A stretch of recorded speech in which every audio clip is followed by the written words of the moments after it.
Assalamualaikum warahmatullahi wabarakatuh.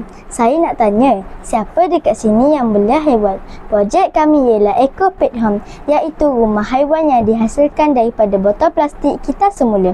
Projek ini dapat membantu mengurangkan sisa plastik dan menghasilkan produk yang bermanfaat.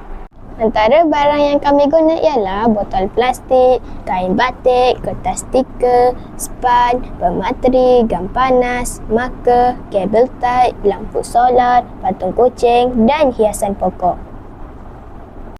Mula-mula, kami membuat lakaran pintu menggunakan marker pada botol ini supaya ukuran lebih tepat.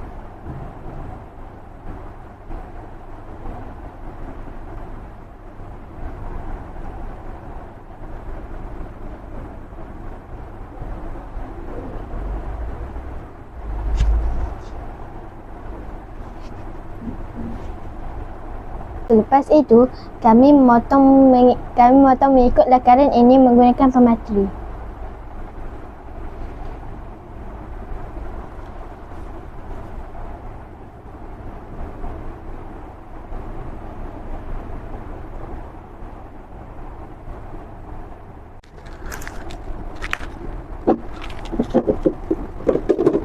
Seterusnya, kami membalut span menggunakan kain batik. Sebelum itu, kami memotong span mengikut bentuk tapak botol.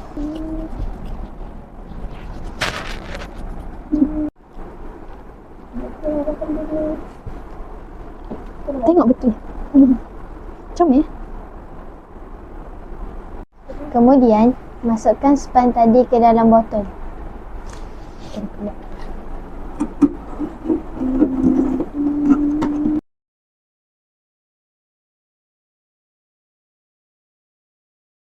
Kemudian, kami menembuk dua lubang di bahagian atas botol untuk menggantung lampu solar menggunakan kabel tie.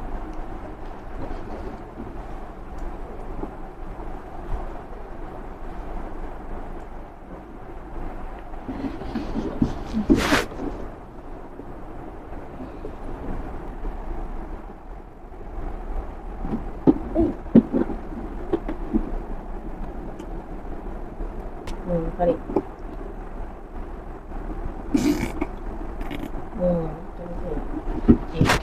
Dan akhir sekali, kami menghias projek dengan hiasan yang cantik. Dekat maaf.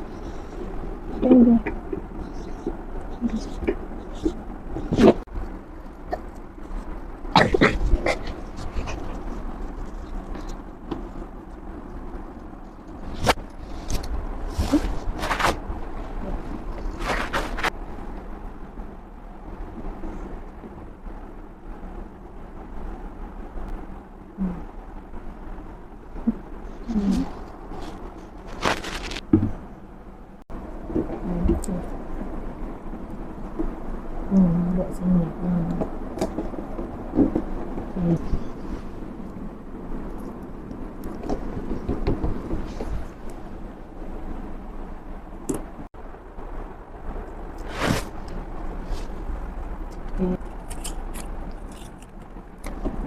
Bawah sikit.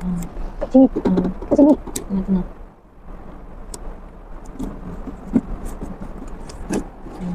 Kat sini. Kat sini ke?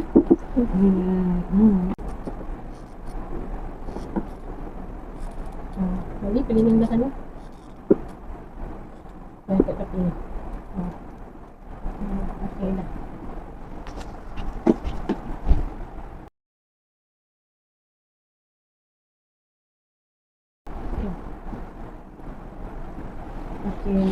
Basuh je nak pula. Projek ini ringan, mudah dibuat dan mempunyai pengudaraan yang baik. Kami berharap projek ini dapat menggalakkan amalan kita semula. Terima kasih.